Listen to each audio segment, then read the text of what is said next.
یکی از شما کنار بابا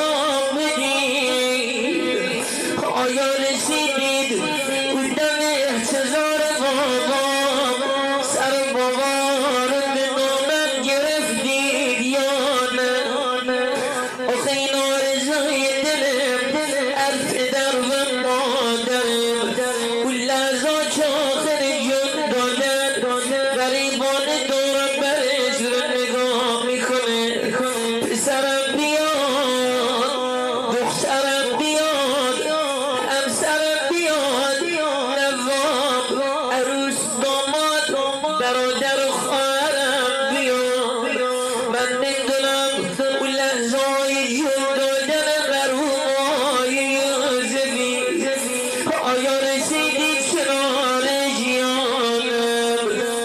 یه نگاه به صورت فوالی اصغر عرق مرگ را از جبین